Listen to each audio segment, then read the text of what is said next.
It's day one of the 11th running of the Magic Weekend, and we move on to game 2. But after that, just a reminder, we have a repeat of the 2016 Grand Final. Wigan-Warrington, a 6:45 p.m. start. All right, next up for you, Hull FC, St Helens. Stories abound in this match. Hull FC a chance to go top if they win this match. St Helens playing for the first time in front of their new coach, Justin Holbrook. How much of an influence will his presence have on their performance? Right, an updated table. We've seen Wakefield emerge victorious from their game against Widnes. That puts Wakefield into 5th spot. Widnes will stay at the bottom of the table. St Helens, one of 3 sides on 11 points. Catalan and Warrington chasing hard behind them. So a win for Saints, hugely important. But as I said, Hull FC a chance to leapfrog Castleford with a win here. Okay, let's bring you an update of the sides as named and submitted by the coaches just a short while ago. Hull FC, last time out, Challenge Cup win over Catalan Dragons, 62-0. They've made just 2 changes to that side. They've got no Mahe Fanua and no Jay Connor. That means Carlos Tumivave comes in the centres and Jansen Turgut moves from the second row into the centres alongside Tumivave to make up for the losses, the significant losses, it must be said, of Fanua and Jake Connor. Keep an eye on Albert Kelly. Everything he is touching of late is turning to gold. And there's one change in the pack. Sika Manu returns from a 2-match suspension to take his place in a very sizable back row of Green, Minicello and himself. Liam Watts, Danny Houghton and Scott Taylor are the front row, and the bench unchanged. Lee Radford has named Jordan Thompson, Danny Washbrook, Josh Bowden and Brad Fash. Right, St Helens. Well, their last outing was in the Challenge Cup as well. They went to Castleford, and we all know what happens when you visit the jungle. You concede at least 42 points. Saints conceded 53, scored just 10, but not many changes made by Justin Holbrook in the side. No changes in the back line, so he will look for the strike to come from Mark Percival and Ryan Morgan, who is slowly settling in to his St Helens shirt. Theo Fage and Matty Smith are the halves. Kyler Moore was on the bench against Castleford. He now starts in the front row alongside James Roby and Alex Walmsley. They're captained by John Wilkin, who called the Castleford defeat the lowest point of his St Helens career. One change on the bench, Tommy Lee coming in for Greg Richards. He's alongside Luke Thompson, Luke Douglas and Louis McCarthy Scarsbrook. Right, Phil Clark, you join me here to preview this Hull FC St Helens match. Justin Holbrook watching his side in the flesh for the first time, and I suppose the biggest question around this is what influence him being here will have on that St Helens team. It's hard to tell, isn't it, really? And because if they win, they say it's his presence. If they lose, then they say he's not had time to really influence it. But I think that St Helens can't be as bad as they were last week. A club with their tradition don't suffer 2 defeats of that magnitude in succession. They will bounce back, but they'll have to be very good, because Hull, as you rightly pointed out, was sensational last week against the Catalan Dragons. Some of the tries they scored are brilliant at times. When they're at the best, they're one of the best sides to watch in this league. You've gone and had a look at Hull FC over the course of the season and their ability to score long-range tries, Phil. Yeah, I mean, not only do they have speed, they know how to use it. These are what we call long-range tries. Tries scored from within your own half of the field. And Hull ranked first. No team in Super League have scored more long-range tries than Hull FC this season. You can see St Helens, by contrast, well, they've struggled, haven't they? They've got quick players like Percival, Swift and Makinson, but they're not able to capitalise that pace and turn it into points unless they're close to opponent's try line. And they have an incredible ability to turn 4 to 6 because of Mark Sneed's goal-kicking ability. Well, do you know when these sides met in March, it was 3 tries to 2, not a lot in that, but Mark Sneed made 6 out of 6 conversions, 3 were penalties, and that was the difference really. When we look though, throughout all the main goal kickers so far this season, these ones who've taken most of the attempts for the sides, And you can see that he's head and shoulders above. The Super League average for these guys is about 75% for the main kickers, and that's been the same consistent for the last decade. Mark Sneyd is significantly above that, and particularly good at adding the extra 2. One of the reasons why they go for so many penalties. I want to get a quick word on you on Mahe Fanua and his absence from the side. That's a big loss for Hull FC. It is, and Jake Connor as well. It almost gives St Helens a better chance. It probably narrows the gap by 5 or 6 points, doesn't it? But you rightly pointed out, when these sides last met, there wasn't a lot in it, but the difference was one man wearing a number 6, Albert Kelly. He was head and shoulders above everybody else on the field, and I think really he scored an individual try which probably there's only him, maybe in Super League, could score it really. His determination to go hard and at the line.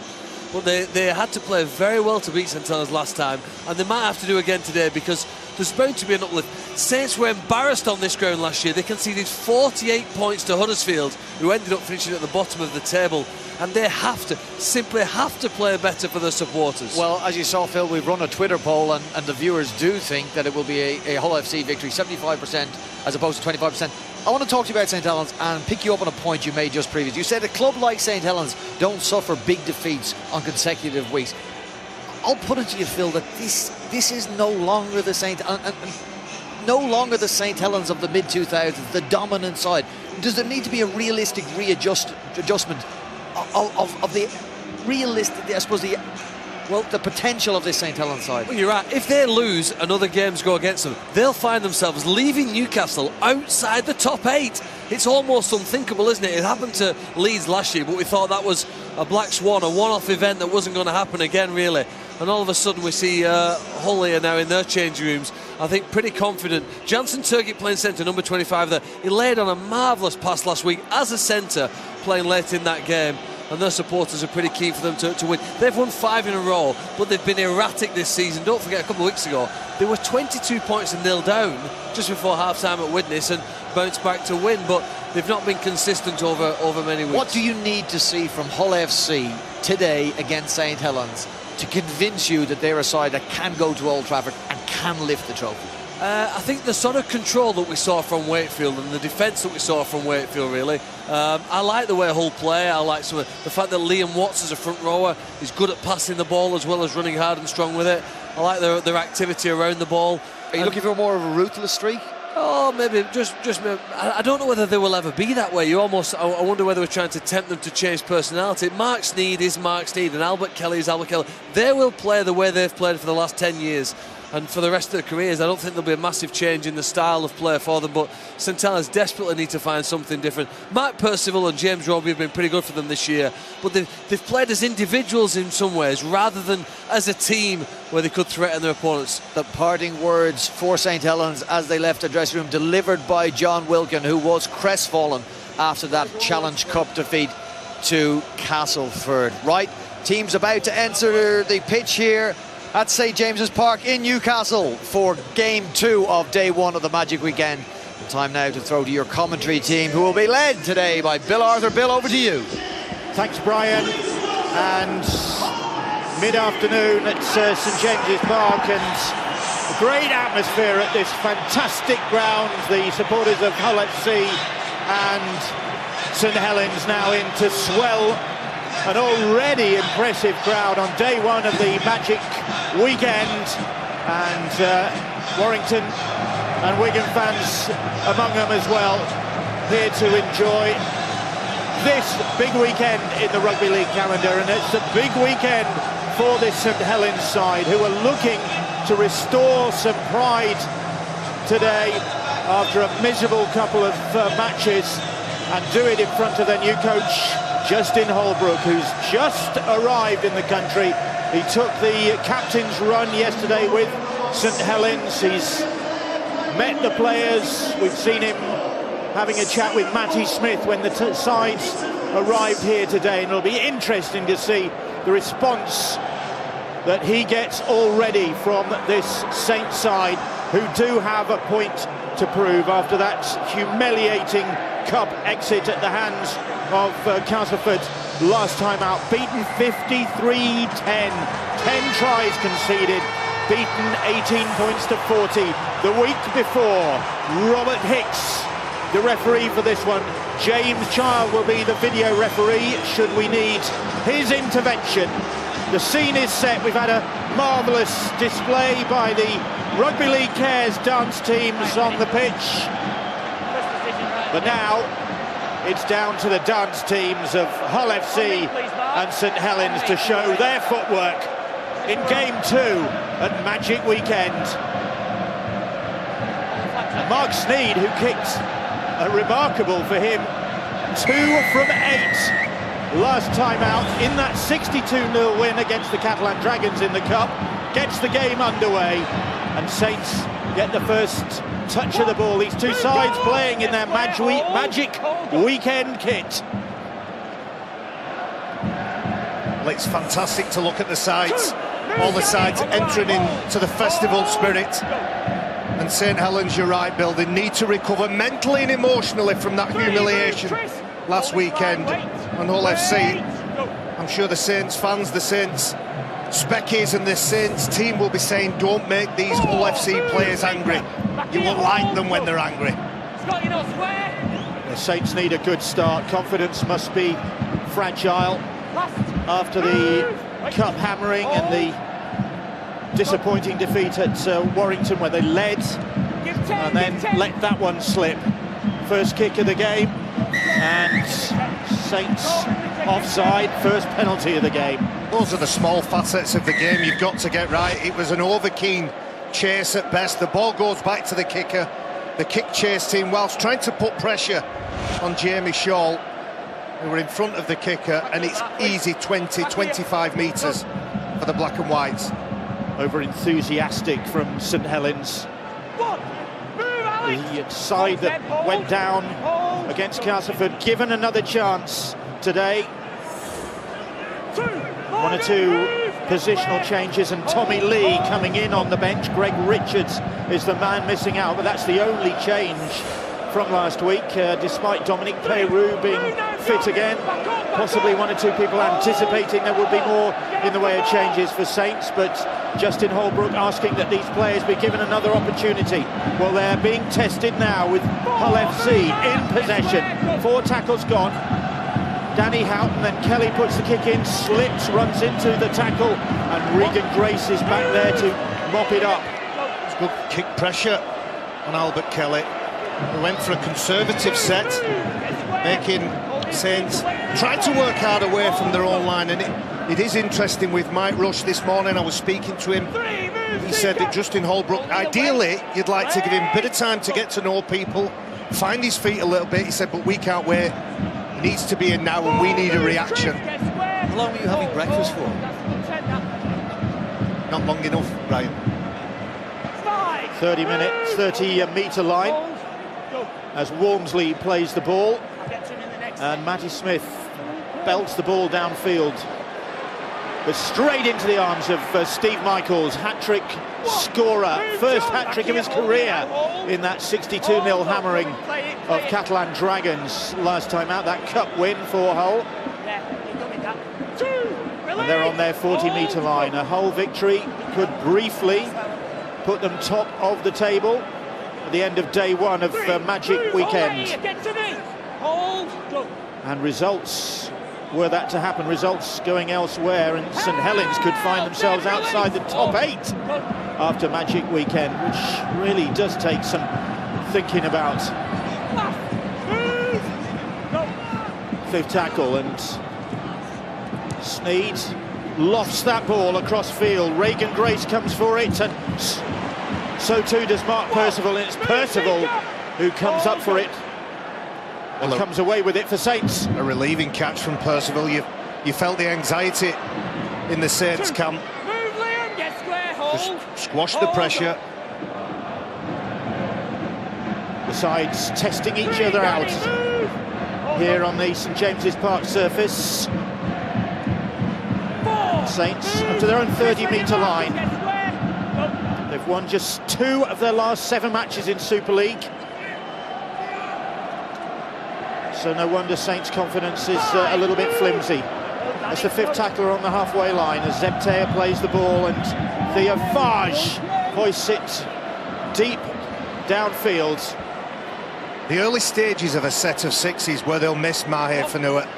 Both the lads, when they were talking and previewing the game, said that he will be missed.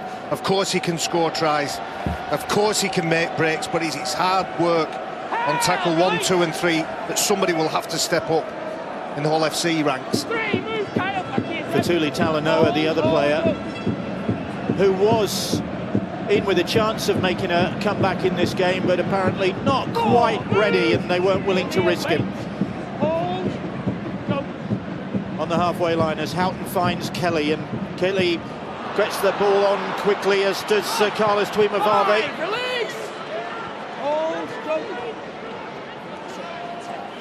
It's with Kelly once more. Under pressure from Carl Amor, but gets the kick cross field. Michaels was coming for it, had to dodge a bit of traffic. And well claimed by Adam Swift. That's a pair of very good catches now from their wingers, Bill. See what Hull are doing, pressure, put it high, get the chases underneath it, and Swift's done well with it. Plenty of traffic moving around him. Some good work done by his teammates as well to make sure it wasn't a clear run for Hull FC chasers. 4 tackles gone. Saints under a bit of pressure trying to get this ball out of their own territory.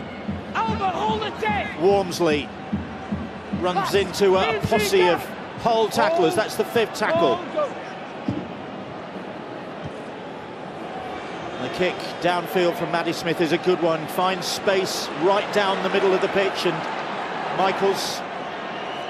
It's a better kick. Matty Smith puts it along the floor, giving his kick chase team some time. When Alex Wormsley carts that ball up, there's 3 players on red alert for Hull FC. They know what a danger he can be, and off the back of that, Matty Smith gets a bit of time. An error in defence gives a penalty away. James Roby and Kyle Amor just tangled up a little bit too much. See Roby around the ball. Josh Griffin fighting hard to play the ball quick. Second penalty of the game, and both of them going to Hull FC. Here's Scott Taylor, his socks round his ankles. Familiar look for the prop forward.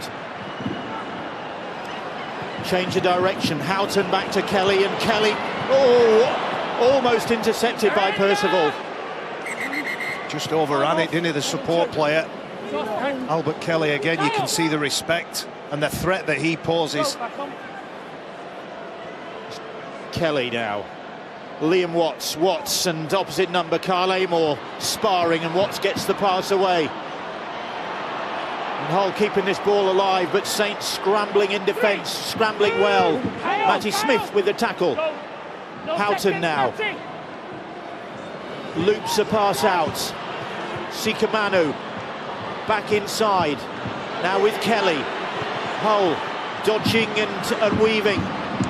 Sikamanu again, able to get the pass away. Carlos Tuimavave puts a little kick in, and Mark Percival fields the ball for Saints. They held out well there. They complimented the defence, certainly, Bill. Hull FC were coming up short when they were trying to ask questions. They didn't seem to have much of a better option than that kick from Carlos Tuimavave. Was hopeful more than anything else, but you make a good point about the penalties. Anybody that watched the first game would have seen Dennis Betts lament his side conceding penalties. Dumb penalties early in the game. Well, St Helens are going to make sure that they don't fall into that trap as well. Well, they've got themselves one now,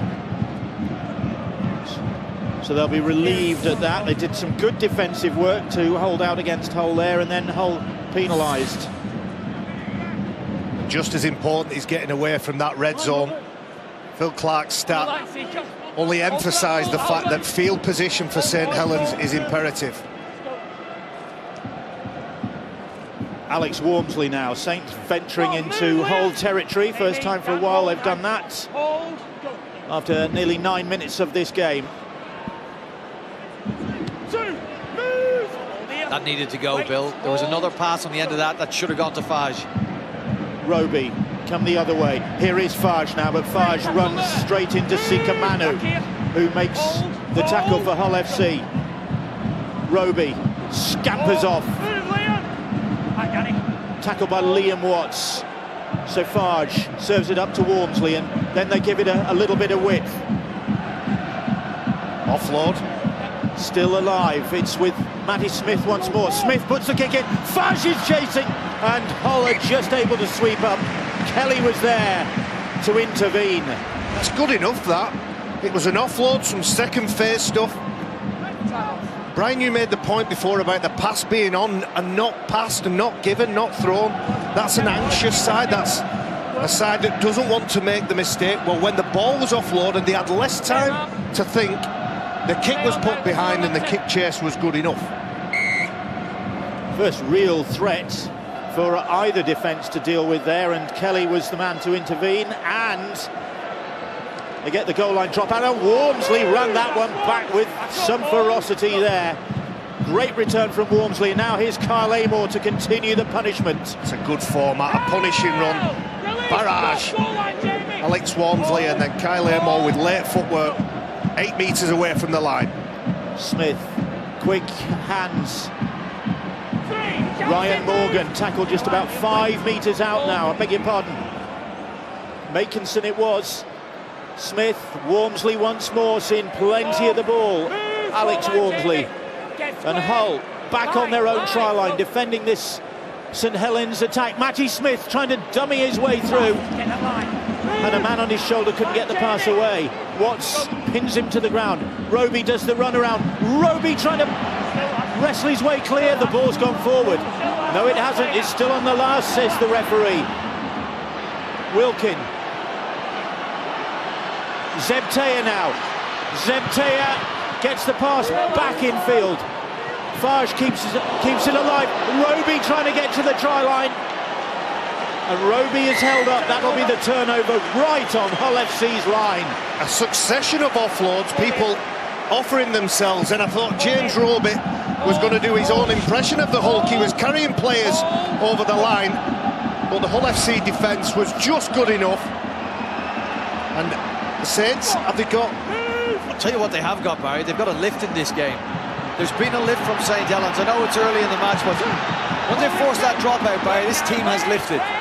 You're right to reference the runs from Walmsley, runs from Amor. And this defence now, avoid giving away a penalty, and you're going to put Hull in a really bad position to kick on the last.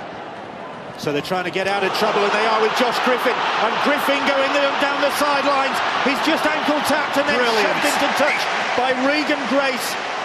And that's passion for you. It was the first tackle from Morgan Knowles that was crucial there, and he gets the plaudits. Regan Grace finishing it off. Passion and commitment. Some of the criticism of these players during the last month or so, when it's been difficult, I don't think you can ever question a rugby player's integrity and whether he's got steel and heart.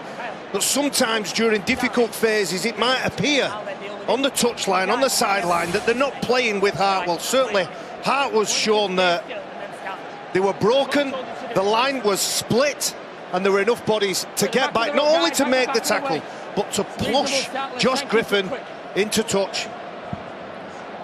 2 Welsh internationals involved there. There's Morgan Knowles, the 20-year-old second rower, just doing enough to put Griffin off balance. I think they both get something out of this, Bill, both teams. St Helens will be delighted with their scramble defence and make sure they didn't concede a try. Great, tick in the box there. But Hull FC, they've broken St Helens. They'll go down there again. Keep an eye on that. Morgan. And Morgan's under pressure. But Saints coming alive. They really are energised here today. And new coach Justin Holbrook watching on will surely be pleased with the effort he's seen in the opening 13 minutes from his new team. They're dominating at the moment, certainly got the better territorially, and they're causing problems. Specifically this man, big Alex Wormsley, all 6'5" of him. He's plays the ball, quick hands, Regan Grace, and Grace goes to ground. He could have gone into the hoardings there, but he went down very quickly. On the last now, Smith, though, that ball's right over his head, and Wormsley finds Theo Farge. They go across the field now. Wilkin puts a little kick in, and Steve Michaels sweeps up for Hull FC, who get their hands on the ball. I think Regan Grace made a really smart move there. I mean, there might have been a temptation to throw himself at the try line, but there's not a whole lot of him at this stage in his development. He's not the biggest of wingers, he's lightning quick. I think he would have got pushed into touch easily by Tumavave. Here's a break. That was forwards. Oh, touch judge stood his ground. Touch judge, I think, was right there. Liam Watts disappointed. It was a beautiful pass. Let's have a look. Scott Taylor, the two bookends combined. I didn't think it was a forward pass when I first watched it. No, Liam Watts with That's worse 70 metres in front of flat him. pass, yeah. But I mean, the way he stopped has probably misled the referee. He's told lies with his body, and the referee's got fooled by that, called a forward pass. But you mean Scott Taylor, as he's passed that ball, correct. he's stopped dead, and then the momentum of the player. No, that's absolutely At force. It looked forward when it wasn't. So let off for St Helens, but again, Hull FC, they'll go back to that. We have that ball. One thing missing as they look to pack this scrum down, there's no ball. Let's get in, boys, please. Players have a breather. It has been a pretty busy opening 14.5 minutes here. Stay there. Out! So St Helens head and feed after that forward pass. Here is Zebtea now. Good position for Saints. Plenty of tackles to play with. They like that middle channel, don't they? They keep setting up at the sticks. They've got options either side. Are they going left or right? They go to their left. Roby finds Farge. Finds Zebtea. Tackled by Albert Kelly. Here's Matty Smith now. Kyle Amor once more. Great battle going on there with some very experienced front rowers out there. Taylor and Watts, Kyle Amor. Alex Walmsley is another one of them. And Walmsley is over. Has he got that down? Yes, says referee Hicks. And he's earned that. A towering performance from the big man early on in this game, and Walmsley is rewarded. And Saints have been hammering away, as Barry said, down that middle channel, and they've got their reward. Alex Walmsley with his 5th try of this Super League campaign. A very high work rate from the front row. Here's the mistake from Taylor and Watts. Questionable decision, but irrelevant from that. I don't want to take away from the quality here. James Roby with an early pass. It's important that close to the line that Walmsley gets an early pass, and they've used that front door option several times in good field position. And Roby, he might look away, he might try to glance behind Walmsley, but I would say that the defenders in front of Alex Walmsley knew he was going to get it, but were just powerless to do anything about the big man. And one of those was his England colleague, Scott Taylor, and that's 1-0 for Alex Walmsley in that personal battle, because he has blasted through a not insignificant figure of Scott Taylor. Well, both of them went to Australia recently with the England squad. Neither of them got a game. No. Maybe something to prove. Mark Percival then with the opportunity to convert that first try of the game from Alex Walmsley. And Percival, one of the most accurate goal kickers in the game at the moment, 69% success rate with the boot, converts this try. Well, it may not be the most adventurous, but it is effective. Putting Alex Walmsley there, his size, his frame, difficult nature of his runs. He loves to twist in the tackle, as Barry's referenced. Gets St Helens the first points of this game, and really puts it to Hull FC. And we've got to see what this side that are running so high in the table, who can go top, see what they've got in reply. Saints leading 6 points to 0. They don't have a great Magic track record. They've won only one of their last 6 Magic appearances of St Helens, and that was against Warrington on this ground a couple of years ago. Warrington coming up later on, and Saints with their tails up now. Beautiful stuff. Nice shot into play. The big man supporting this time. They're dominating this game, Walmsley and Amor early on here. Quick play, the ball allows Roby to go on a run. He's everywhere. There's the try scorer playing the ball. And not surprisingly, Alex Walmsley's got his hands on his knees as the kick comes in, and the try comes in. Ryan Morgan gets a second try for St Helens. Matty Smith with the kick, and all smiles from the Saints And Ryan Morgan gets another try, his fourth in a great run of games in League and Cup. That's 4 in a row now for him, and 6 in the season. Well, it was a beautiful kick, no doubt in the quality from Matty Smith, but put it down to the work of Roby and Walmsley around the play of the ball, sucking all the defenders in, so at some point, somewhere on this field, will be some space. Matty Smith has the quality in his kicking game to find it. It's a wonderful leap from Ryan Morgan, and a quality finish, arms outstretched, lovely catch, makes no mistake about grounding the ball. There wasn't a whole lot of conviction in Jansen Turget's actions. Have a look at it again. We'll have another look at a replay. I don't think he knew whether he was going to catch the ball, bat the ball down, but when that drops near you, you've got to make a call for it. You've got to have conviction in your movements and get up there and try and make it difficult. But I think Jansen's got caught between two decisions. Ryan Morgan didn't. Catches the ball, puts it down. What a start this is for St Helens. That try makes Ryan Morgan St Helens' top try scorer for the season, takes him to 7 in all competitions. Ahead of Mark Percival, who he was jointly top try scorer with prior to scoring that try, which Percival will now try and convert.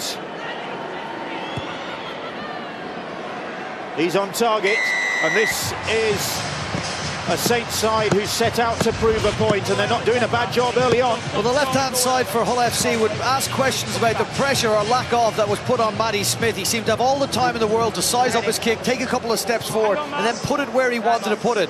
Sure, Lee Radford will get the message out that when Smith's on the ball, if you're inside him, put pressure on him as a kicker. He's too good to give that much time to. Here is Kyle Amor and Hull FC. Well, they can't get their hands on the ball. They haven't really had possession. Since the opening few minutes of this game, when they looked the more threatening, they've hardly had an opportunity. It's good work from Saints, a lack of mistakes. In recent weeks, it's been mistakes, penalties, that's put the team under pressure. Another penalty, Hull FC, through Danny Houghton, in an attempt to try to slow the play of the ball down. That's where they're being hurt. People like Douglas, who comes on and replaces Alex Walmsley, who has a well-earned break after a quarter of the game. Maximum effort, that's possibly what he's been asked to do. Go out there, blow yourself to pieces, and then we'll make a change. Hull FC have got to be careful here. They're pumping St Helens, a St Helens side that was at the lowest ebb after the Challenge Cup quarter-final, sixth-round defeat. They're pumping them full of confidence. They've got to be careful. They've got to try and take the sting out of this St Helens side because they'll grow. All the way, Mark. Make me hold. Go. Luke Thompson is on, and Saints are coming forward again. Wilkin is tackled about 11 metres out. Come on, Liam, hold. Go. 3 tackles gone. Smith, Fage. Percival puts the brakes on, and Carlos Tuimavave eventually stops his progress. Good tackle, good recognition from the centre. Thompson again. Last tackle. Roby will go for it, will he? Still going. They're going to hold him up. He's trying to wriggle his way over. Is James Roby. He's held up, says referee Robert Higgs. It was another quick play of the ball. Luke Thompson gave a little bit of time to Roby, who looks really on his game this afternoon. Picking that ball up, having a look, asking questions, and people ask what difference can Justin Holbrook make? Well, he can make those players accountable. On Monday morning, when you're having to give an explanation of why you played well or why you didn't play well, if you can stand tall and say, well, I give absolutely everything, then it might just add to a better performance and maybe even a win for Saints. The Saints lead by 12 points to 0. Hull FC needing to at least have a good set. Well, to me, it looks like David Banner is out on the pitch, not the Incredible Hulk. Hull FC beat him at breakfast as well. 21 minutes on the clock. They need to get green and angry. Scott Taylor plays the ball and the kick down the middle of the field into the hands of Regan Grace. And the young wingman, 20 years of age, returns the ball up to the 20-metre line. Makinson wants a wingman. Bill, he returns that ball brilliantly. It is massively important for St Helens. The work that Tommy Makinson does returning the ball. I'm a big fan of Johnny Lomax, but they get a huge amount with Tommy playing at full back. You don't think they miss his finishing power, and you think of the ability Makinson has got as turning half chances into tries. Absolutely, I'll give you that. I just love the way he returns the ball. I think Johnny Lomax's strength is in his communication at the back when he's trying to direct the defenders, but kick returns from... Whoa, here we go again! And they're in again! It's Morgan Knowles! Morgan Knowles is claiming the try, his second of the season potentially, and Robert Hicks reckons it is a try, but how did it end up in the hands of young Morgan Knowles? There might be a push somewhere along the line here. Yeah, in the challenge I think it is, in the challenge for the ball as it comes down. But we've got players on the inside who are in front of the kicker, so we'll have to make sure that they don't go within 10 metres of the catcher. I think one of them's the try scorer. Well, it's not so bad. So you got contact there before the ball's coming down. Now, I would deem that contact to be sufficient for Michaels to be interfered with in the air. So I'm very interested. There's the contact. Doesn't look much, but the man's in the air, shouldn't be touched. He's not challenging for the ball. It's more of a stroke than a push, to be fair, isn't it? Well, it is, but it's still contact. You've ruled this one off, Stu. I would have ruled it off. The contact in the air. James Charles, the video ref, and he's happy with that. And so are the Saints supporters. And so is Morgan Knowles. And it's a horror start for Hull FC, as Morgan Knowles gets his second try of this Super League season. Pace, speed, precision. The ball goes up high again. And there are more Hull FC players in the frame at that point when the ball is being contested. But the Saints players arrive in time. Morgan Knowles is good enough to pick this ball up. What a start. 16 points on the clock against Zip. Hull FC, I certainly didn't see this before the match. He has had a great season, Morgan Knowles. He's missed only 2 games so far. And he's got the third St Helens try in a stunning first-half performance from Saints. Stunningly bad from the Hull FC point of view. And Percival looking to make it 3 from 3. Does just that. Hull FC 0. St Helens 18. Like Harry says, not many people saw that one coming. I wonder how many St Helens fans saw it coming, Bill, to be honest with you. From the low ebb to the great heights. Video referee not having an issue with the contact in the air, and there was contact, although it was absolutely minimal. And Morgan Knowles showed some skill to reel that ball back in and score a try that now has his side in an incredible position. But I'll say it again, it's going to tell us a lot about Hull FC and what they've got. As they concede another penalty, Sigamanu returning, giving the ball back to St Helens, the next tackles. This is getting harder, Bill. Yeah, the first 2 penalties of the game went to Hull FC. Since then, I think they've all gone Saints' way. 3 in a row, Stuart? That's right, 3 in a row. And it's those scrappy penalties where Hull FC are trying to slow the play the ball down, but Saints have failed with the kick to touch. Move, James! Hold me, hold! Well, Josh Griffin doing well. He has rescued the situation. That's sinful from St Helens. Stand, hold, go. Subtle, Graham. Can Liam Watson, Hull FC, turn the tide here? Hold me in and hold. Wait. Barry's need still some working on that one. Positivity from this game. Sneed. And straight up the middle with Minicello now. Hold me, Luke. Hold me 4 tackles gone. At least they need to offside. put Saints on the back foot. Here's Watts once more. Josh Bowden with the pass. Watts is held, cries referee Robert Hicks. And it's the 5th tackle. Houghton. Kelly puts a little kick in. Oh, goal-keeping stuff. No, knocked on by Percival. Just ricocheted before he could get his hands back on the ball. A mistake from the centre. They're only little things, but when Liam Watts takes that ball up, he's looking to stand tall. James Roby comes in, finishes the play. That gives the time for the defenders to get back, look at who possibly is going to get the ball, nominate, re-nominate. And on that occasion, they made a mistake, but it wasn't because they were outnumbered or in the wrong position. It was just a good kick. He asked a lot of himself, didn't he? Such short notice to drop down and reel that ball in as it's just come off Albert Kelly's boot. Would have taken a lot of skill. He's got no shortage of that, Mark Percival, but unable to at that time. Well, here we go. Shaw. Jamie Shaw trying to spin away from the tacklers. Jansen Turgott now gets the pass away. Josh Bowden, and Bowden, ever dependable, coming off the bench, takes them within a few metres of those posts. Houghton, this is a good opportunity. Kelly, and Kelly is all wrapped up. Fage leading the tackling, and there's a knock on there, and plaudits from the Saints defenders for that work to deny Hull FC a chance. Well, that's terrific defence from the Saints. They dealt with the threat, and Albert Kelly, who's such a dangerous player with the ball and frightens defenders, they dealt with him. He couldn't keep hold of the ball.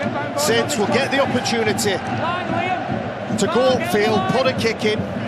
Their energy looks good because they've had hold of the ball for, I think you're right, Bill, probably the lion's share of 15 minutes. They look good. Head and feed then to Saints on their own 10-metre line. Great crowd here, all sorts of faces in the crowd. And Ben Barber is among the crowd, just talking to Sky Sports News there.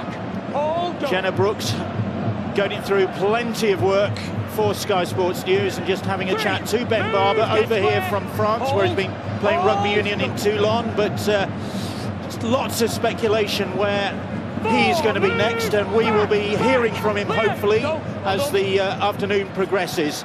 I know there's lots of interested members of the crowd here. I was talking to Laurent Frasinou just a moment ago, and he would not be drawn because of course Ben Barber is across that side of the water at the moment, but Catalan Dragons not interested. Well, they have been linked in some areas with Ben Barber, as have St Helens. And the word I'm getting is that it probably will boil down to St Helens or Warrington to sign the player. I'll tell you who else is here, sitting not far away from us. Peter Mulholland, former Paris Saint-Germain coach, now in the NRL, I think with Canberra, and on a player scouting mission this weekend. There's a few player managers around here, Bill. The Australian ones that come over, we were talking to a few of them, and they absolutely love this occasion. I think there's an air of jealousy when they see what Super League can pull on. All the teams, 2 days in a magnificent stadium. I wonder if they'll be having a look at the Hull FC fullback Jamie Shaw, who had possession there, one of the best in the business. I'm going to say, stop looking, get away from our players, leave them alone. Nothing to see here. Here is Albert Kelly. Kelly's pass is batted down, and it's 6 to go. It's the free play, and it could be Steve Michaels. Michaels just can't get to the ball, but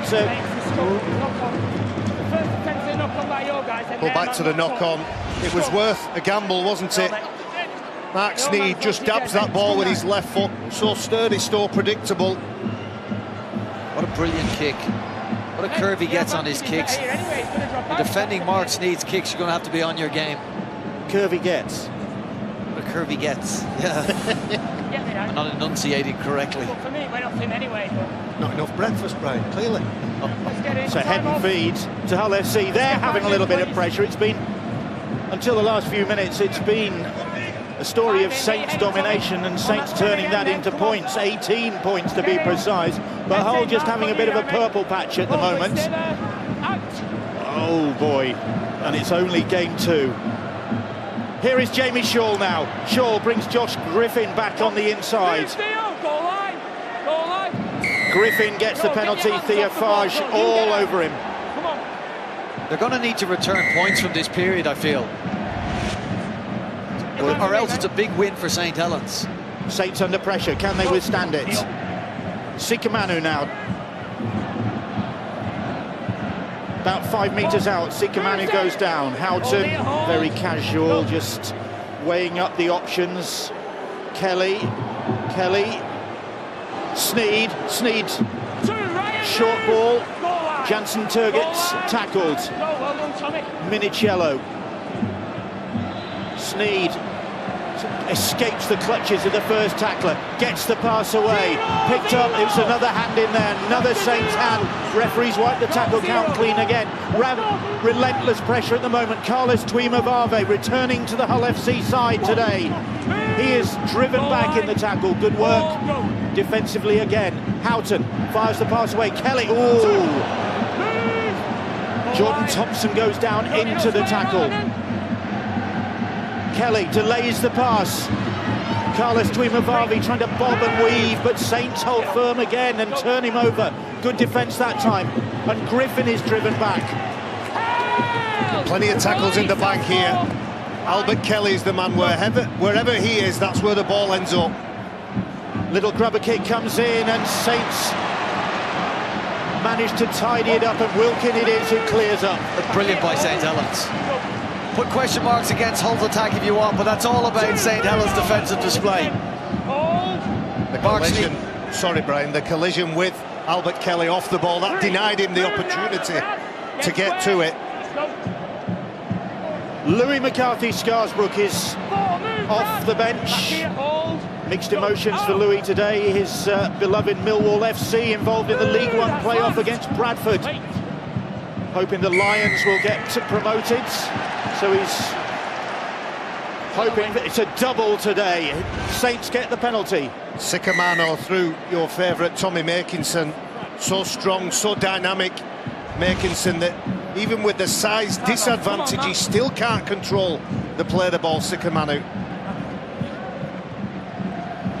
Well, they've weathered that period from Hull FC, Bill. They've got a penalty, they now get themselves into attacking position, and the end of this set becomes hugely important for St Helens. They don't need to register points from it, they may do, but putting pressure back on Hull FC will really emphasise the question marks, I think, that are already growing in the Hull FC players' heads.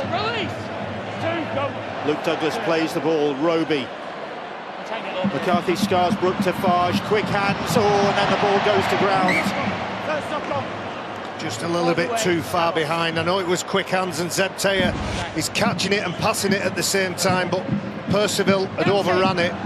10 metres, come on, got to work back. Head and feed to Hull FC. Gets a pat, Percival. Normally when we talk about St Helens, Percival is right at the forefront of the good things that are happening. It's hardly been mentioned during this game, and I turned up thinking to myself, if Saints can put a good performance in, if they can play well, then that will be enough. But they're in front on the scoreboard, they're in a commanding position, and they look the better side. Without a doubt. Saints have lost their last 4 away games. We've mentioned before they were hammered in the Cup last time out. They were hammered by Warrington in the Super League the last game out. This is a transformation from this Saints side in front of their new coach Justin Holbrook. He's probably still just unscrambling after, well, with a bit of jet lag. Well, it looks like a great decision from Mike Rush and the management team at St Helens to get him straight in there. Hull FC can't find any answers at the minute. Great defensive work. They've taken their chances, Saints, but they've also defended very stoutly indeed, and Hull just haven't been able to penetrate.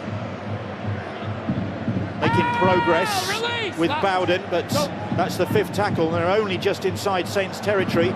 So Sneed puts a kick straight down the middle of the field. It's a good one. Sits up just in front of those posts, and Swift brings it back, runs into Kelly. It's almost like Mark Sneed is just putting that kick through to put a full stop and an end of paragraph to that period and that phase. It's not about can we score a try, it's just let's gradually grind our way back into this game now. There's only 6 minutes left until half-time. They'd like a positive end to the half, I'm sure, and if it results in a try or it just results in the fact that they've enjoyed some possession, I'm sure that will be enough. This is a fair hole, let's not make any bones about it. 18-0 if it's that score at half-time. Lee Radford's going to have to deliver a hell of a half-time team talk, because this is a huge hole. Well, Hull familiar with this scenario. They were 22-0 down in their last Super League game at Widnes, and they turned that around with 29 unanswered points and went on to win 29-22. 62-0 they won their last game against the Catalan Dragons.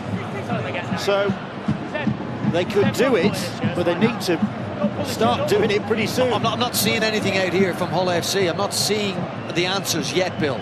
I mean, the previous games will tell you that they do have answers within this group of players. I haven't seen it so far today in the just over 35 minutes we've seen. Well, Mark Sneed's trying to put a full stop and an end of paragraph, and Matty Smith just replied, rubbed out the full stop and put a comma there because it hit him through his side. They want to maintain what they're doing. Hull with Michaels.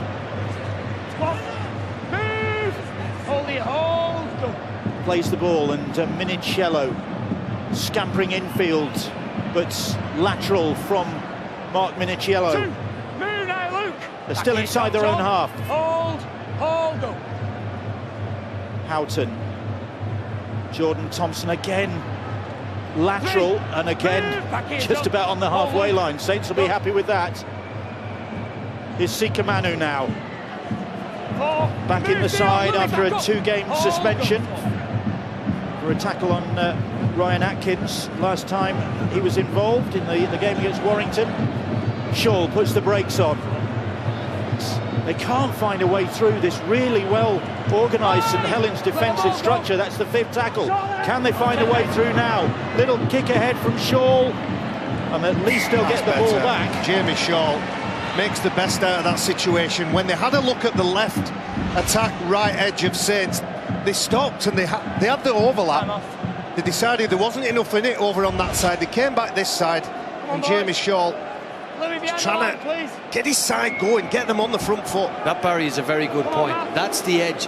Adam Swift and Ryan Morgan have had to make a couple of decisions so far today in defence. Morgan slipped in that last set, and Adam Swift has been left with a man outside him. He's been outnumbered at times. They've come up with the right decisions, but Hull FC are engineering a numerical advantage over on their left-hand side, St Helens right edge defence, and I feel they'll go back there again. And Saints may have to get lucky to keep him out. Saints keen to ensure that this first half doesn't see Hull FC breaking their duck. 3.5 minutes to achieve that. Hull have the ball back from the goal line dropouts. There's another one of the exciting youngsters, Brad Fash. He's just come on, the number 28, young middle unit player, runs the ball really hard. He was the dummy runner there. Sneed's pass. Minicello wrestling himself free and couldn't get free, so they get the penalty. It's a great opportunity this for Hull, with the clock running down at the end of this first half. 3 minutes to go. Take the tap. Jordan Thompson. Only a couple of metres away from the Saints line, and Minicello going for it. He's held up. He's over the line, he hasn't put the ball down. They need to score now. It goes without saying, but Hull FC need to get something before they go into the changing room. But can Saints hold out? Getting a bit of a battering here. Twimavami gets the pass away, but Griffin couldn't take it, and Saints celebrate again. Well, the credit is going to the defenders. Is it Regan Grace gets his body in the way? No, it's not. It's just a loose pass, but it's the fact that players are in front of those attacking players means that the uncertainty of the pass. Mark Percival's faced with a man with very good footwork in Carlos Twimavami, and he's come up with all the answers so far. It was a not insignificant tackle from Mark Percival. Didn't allow Carlos Twimavami to make the pass he would have liked. It's a great defensive play. The left centre for St Helens. Mark Percival, the third player out there who went to Australia with England recently and didn't get a game.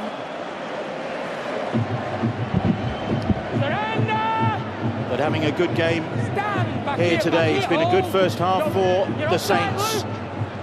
The sun coming out. He was calling them offside. He was calling them offside, Robert Hicks, all the way through that tackle.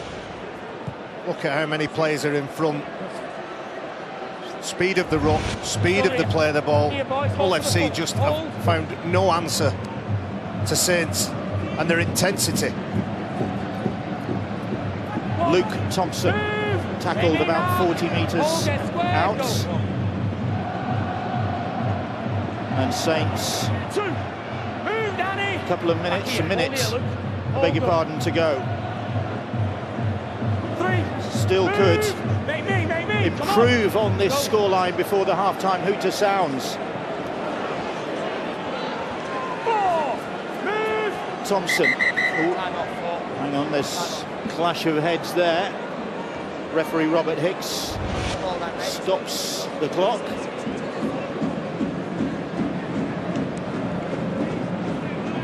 Well, is it Minicello? Minicello seems to get a whack in the face from Danny out. Who then was he hurt? Josh Bowden. Josh Bowden as well. Yeah, he's done 2 of them there. Bowden's all right. He's back on his feet, although being escorted from the field. Will that be a concussion assessment? I would say so, yeah. Whenever players clash heads these days, they don't mess about. They don't ask the player whether he's okay. They just get him off.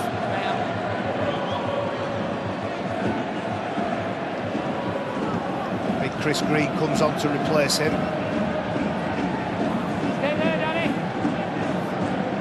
So it hasn't been a happy first 40 minutes for Hull FC, who were the favourites going into this game. 1 point from Matty Smith, and he's just tagged that on at the end of this first half to give Saints even more breathing room. You can't question that decision. He has all the time in the world to set it up. The injury with the defenders from the black and white team meant that Mark Smith had options available to him, but in his mind, because he's making plays and things happen outside him, he thinks to himself, if I can pop it over for one, I will. 19-0. It's been a very satisfying half so far for St Helens, coming to a close with them with a healthy lead. And they weren't very healthy going into this game. They looked very, very sickly after their Challenge Cup exit, but the new doctor has given them a dose of his medicine, and Saints have responded here at St James's Park after a slightly worrying opening first few minutes against Hull FC. They have dominated the first half here. They've run in tries through Walmsley, Morgan and Knowles. Mark Percival has goaled them all. Matty Smith has tagged on that drop goal, and St Helens, the side with a point to prove going into this game, have given Hull FC a mountain to climb in the second half.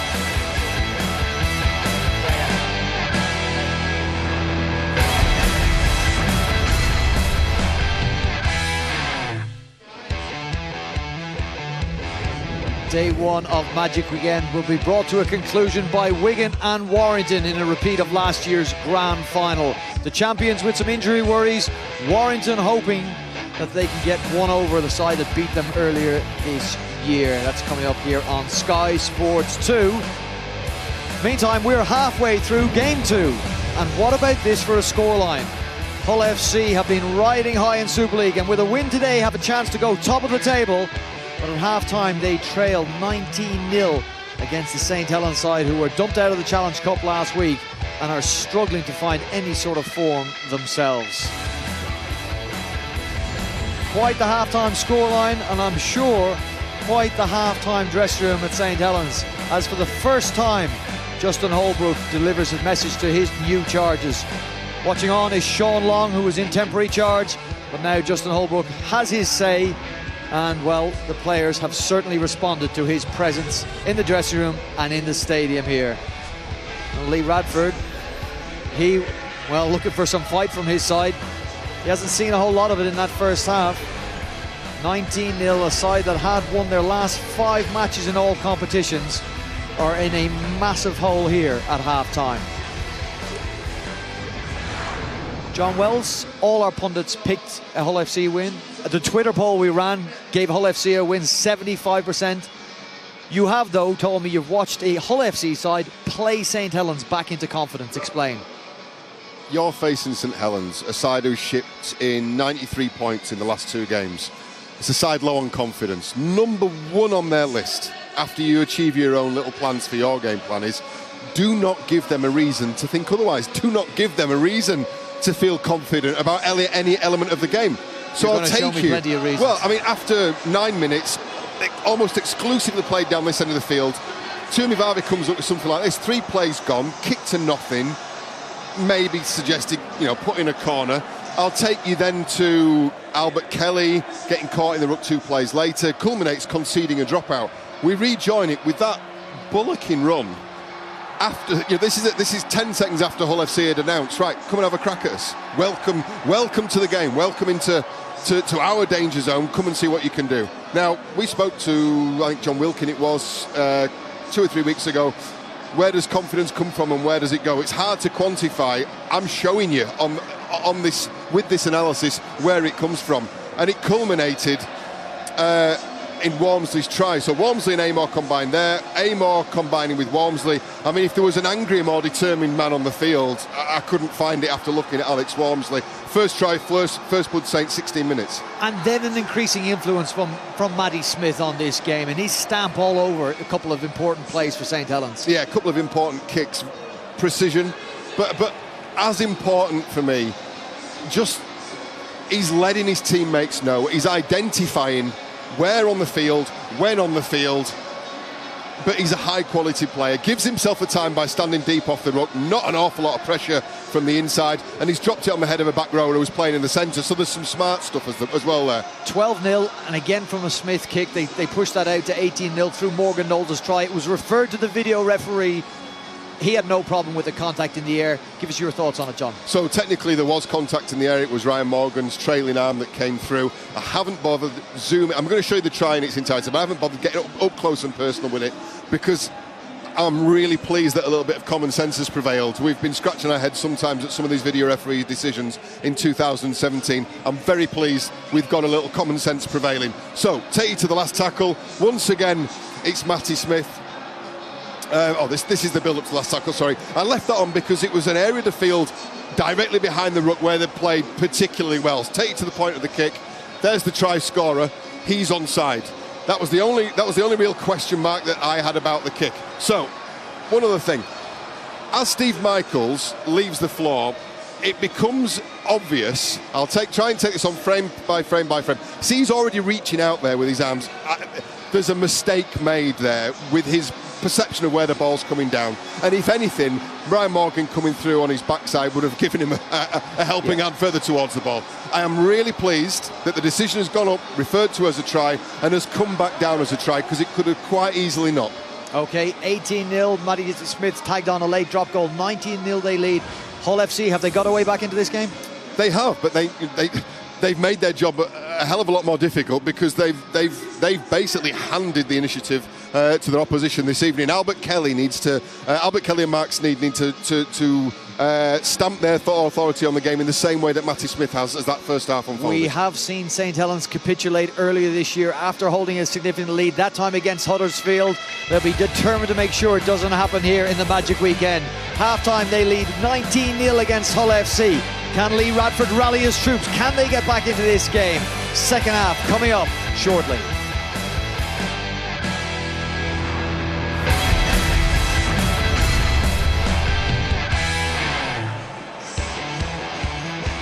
John Wilkin, the St Helens captain, said this week he would take the ugliest win ever. We just need a win.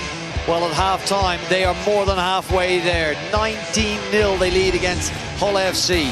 Saints with just 2 wins in the last 7 Super League matches, low on confidence, up against a side in second place on the Super League table. Well, it's all going their way. What sort of response have Hull FC got in their locker?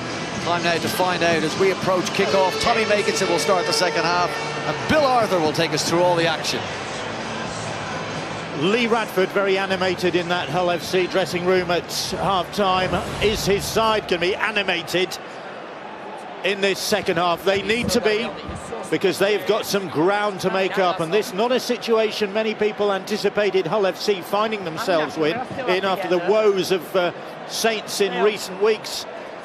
But we saw Justin Holbrook, he was very much involved at half-time, and having an influence already as the new coach. Saints get us underway. They lead by 19 points to 0, and Saints looking to turn things around. They were under pressure going into this game as far as their top 8 place was concerned, and Hull were hoping to at least briefly go to the top of the Super League table, but the table very much turned here so far anyway. We saw some great defence from Saints in that first 40 minutes, and you sense that they will need to continue that, certainly in the early stages of this second half, because Hull will come out fired up. Jordan Thompson. Well, for Saints, it's about keeping their attention on the detail of the game, making sure they're as good as they can be, as disciplined as they can be. When it comes time to defence, stay on your money, work hard to get away from your own line. And for the black and whites, Hull FC, it's back to the drawing board. It was a disastrous 40 minutes, completely outplayed, and everything that they've been doing well over the last few weeks has evaporated. And it's a lot of it down to that early platform that the Saints front row has set. Walmsley and Carl Amor outstanding in the opening salvos of the game. Louis McCarthy, Scarsbrook plays the ball. He'll be happy that word might have reached him at half-time that Millwall, his favourite other team, have won promotion to the Championship, having beaten Bradford. That kick goes up, and Steve Michaels very solid underneath it. A good take from Michaels. Back to the drawing board. When we talk about back to the drawing board, we mentioned Mahe Fanua. This is where he would step up. He would take a carry and earn his side 8 metres, 10 metres. This afternoon it's up to Josh Griffin. Michaels, who caught the ball when it went up. The rest of that back 5 division, the quality of Jamie Shaw has been there. He's tried his best. But look, they're on tackle 4. They've only made 23 metres. Josh Bowden gets the ball onto Brad Fash, but Hull struggling to make ground this set of 6 in the face of, once more, good Hull FC defence. The kick downfield from Kelly. Regan Grace there to field it, so is Tommy Makinson. Opportunity to go down to the sideline. We heard talk of Ben Barber earlier on today. Over here, taking a break from playing rugby union in France, looking maybe for a way back into rugby league. He's down pitch side talking to Angela Powers. He certainly is, Bill. He's here with me now. Ben, what brings you to sunny England? Yeah, look, my manager's over here to watch the Magic weekend, and I've got a few decisions to make in the next couple of weeks with my future, and why not a better place to catch up than here in the UK at Magic Weekend. Quite a few clubs of speculation are after you. They're interested in signing you. Can you give us an idea of who you might fancy? Yeah, look, I can't give away too much at the moment. Obviously, I'm still with Toulon and rugby, but look, obviously I'm here. It's no lie that I'm here to see a few clubs about returning to rugby league, and hopefully in the next few days, maybe a week or so, we'll know where I'm at. What do you make of Magic Weekend? You've got nothing really like this, apart from maybe the Auckland Nines over there. Yeah, I think it's wonderful. I think it's amazing. I think the first thing that sort of caught me eye when I walked in was the noise of the crowd and the singing and the chanting. And look, it's a lot different from what I expected in Australia. So look, hopefully I can experience one day for myself. Brilliant, thanks very much, Ben. Enjoy the rest of the afternoon and maybe tomorrow as well. Some brief comments from the coaches at half-time, talking to St Helens. They've been playing with plenty of energy, really happy with the desire in defence as well. Just need a really good 40 in this half. And Lee Radford, he said, well, all credit to Saints for that first half. Hull have got to show a lot more punch in defence and attack.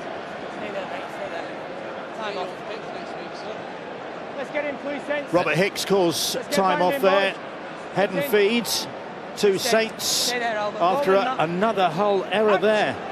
Well, he handles pressure really well, Lee Radford, puts it back on his players, and it sounds like he's gone into the dressing rooms and said, look, you've caused this mess now, get yourself out of it. Puts it back on the players. I've got confidence in the fact that you can do it, just get on with the job now. But it's Saints on the attack now. And Hull once more having to defend. They're back on their own try line. Sorry, Bill, I wonder is Ben Barber watching his new side? Louis McCarthy, Scarsbrook bowling onto that ball and held up just short of the try line. So close LMS was there. Matty Smith now. Smith, Theo Fage. Ryan Morgan, first half try scorer. tackled about 5 metres out. Wilkin, Matty Smith, Luke Douglas now, and Douglas, that's the 5th tackle as he goes down. Roby, Wilkin, the pass out the back, and it's going to be picked up by Michaels, and Hull will come away with it. Michaels loses it, it squirts out of his grasp, and everything is going Saints' way. Roby picks him up, Houghton picks him out. It was a loose pass from John Wilkin. During the first half, they looked like they were setting up the middle, in between the sticks. They look like they're going on scrum lines now, trying to get an odd number. And Steve Michaels thinks he's secured the ball for his team, loses the pass, and they're defending for their lives again. Roby is down on his haunches in back play. He's got a problem. Hull have got a problem now because Saints are coming at them strongly again. Wormsley is on the field again, looking for number 2. I think he's got it! It's a double for Alex Wormsley. First half try scorer, and a try in the second half. And the Saints fans who came here, and I have to say, the 1 or 2 I spoke to before the game weren't overflowing with optimism, but they are celebrating now. And Alex Wormsley takes his try tally for the season to 6. Well, poor old Steve Michaels. He thinks he's secured possession for his side. Look at Adam Swift, Theo Fage, trying to make it difficult for the winger. He loses possession of the ball, and Alex Wormsley picks up where he left off when he left the field after 20 minutes. 3 defenders around him, Brad Fash round the pins, and it's not just about a battle of strength, it's not just about pushing him back. He wriggles, he wrestles, pulls that ball away from his body and slams it down. 6'5", 18 stone, and unstoppable today, Alex Wormsley. His first try double for St Helens. His only other one came for the Batley Bulldogs against Halifax in 2012. Humble beginnings, Alex Wormsley, but a Super League star today, certainly in the eyes of the Saints fans, as Percival continues his 100% goal scoring record in this game, and Saints continue on their way, 25 points to 0, and the new coach will be absolutely delighted. He's only just arrived. Well, Justin Holbrook, Bill, is going to wonder what all the fuss was about. Crisis, what crisis? He's rocked in and seen his side take a 19-0 half-time lead, push that out now 7 minutes into the second half to 25 points to 0. And it's going to become the time now where you can't see a way back for Hull FC. Barring a disaster of a capitulation of enormous proportions for St Helens, you could see St Helens record one of the most remarkable results this season. Stand, hold, Danny, hold. Go, 2.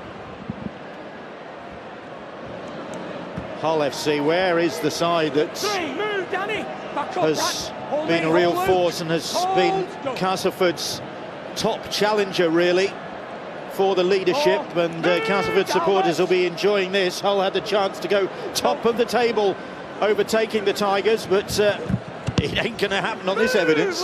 A championship winning season isn't about winning every game, it's about learning the lessons when you lose, and Hull FC are being taught a very difficult lesson here.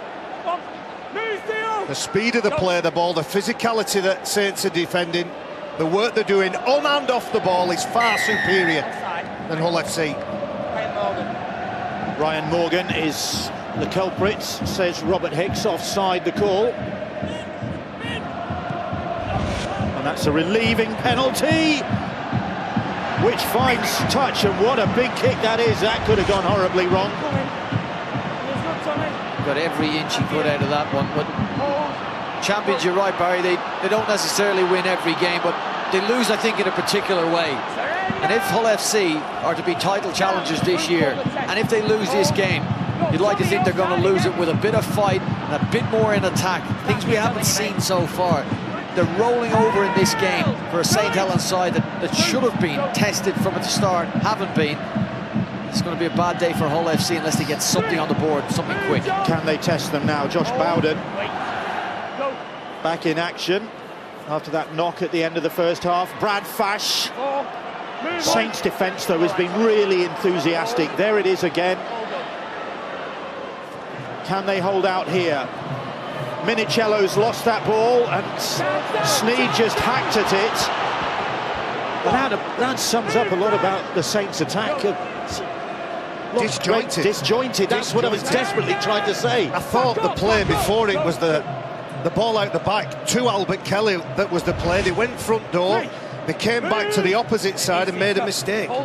You have little to complain about if you've got your first choice halves, your first choice hooker and your first choice fullback on the team. Your attack should be singing. I'll understand if you're missing one of those 4 key players, but they've got them all, Hull FC, today, and their attack is anything but good. Wormsley blots his copybook. And there was assistance there, I think. Sika Manu, isn't he? He's pulled the ball out. Well, Big Al has had a phenomenal game so far. When he's carted the ball forward, he's been a presence. And here, as they've done most of the way through the game, Hull FC trying to cut corners, really. And get the ball back. It is. That's a penalty, and it's a corner cut. You're right, absolutely. And if that gets picked up, and the referee's missed it, okay. But if that gets picked up, you look at somebody like Sika Manu and say, what are you trying to achieve there? Wormsley hard done by, Saints hard done by. Hull have the ball back and an opportunity. And they get the penalty. That rubs salt into Saints' wounds.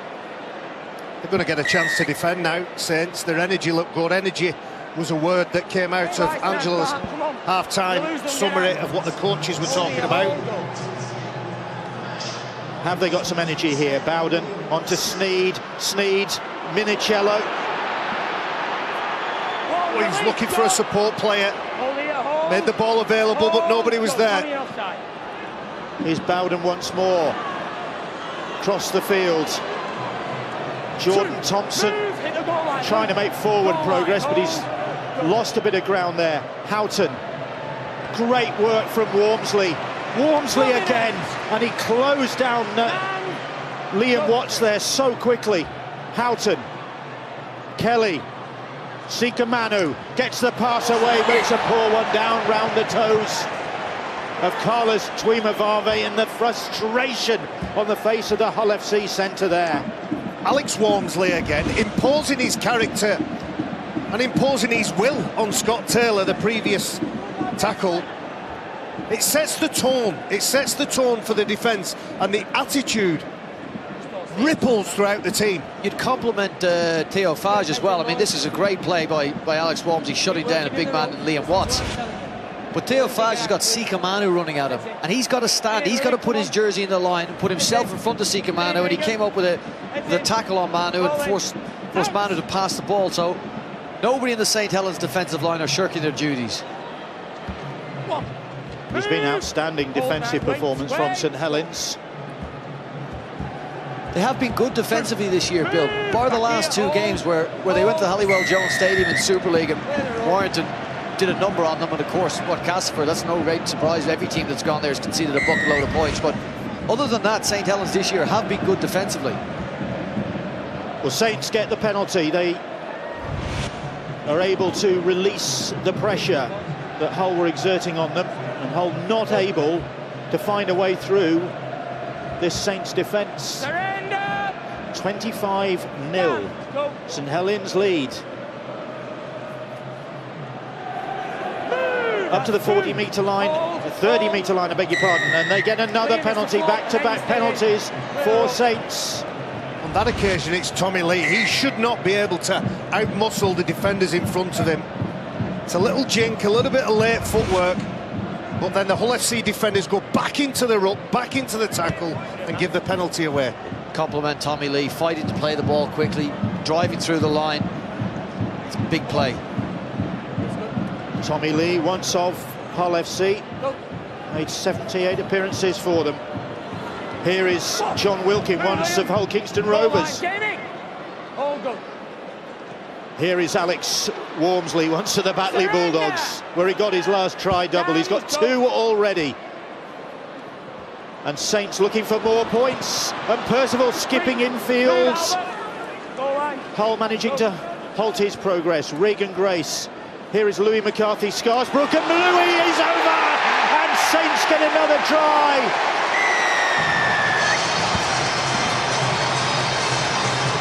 Louis McCarthy Scarsbrook gets his first try of the season, and it's all going right for St Helens. They came into this game under so much pressure. What a response it has been. And Louis McCarthy Scarsbrook powering onto that ball, ever present so far this season. Well, there's nothing to that. That ball was given inside to LMS. I think what they're doing is saying, I'm going to give it inside to you. You set field position. We'll look for a long shift. He stood still when he receives that ball, Matty Smith. He's backing off organising play. And the black and white defenders from Hull FC just don't stand up. Carlos Tumavavi got to buy that all the wrong way. Yeah.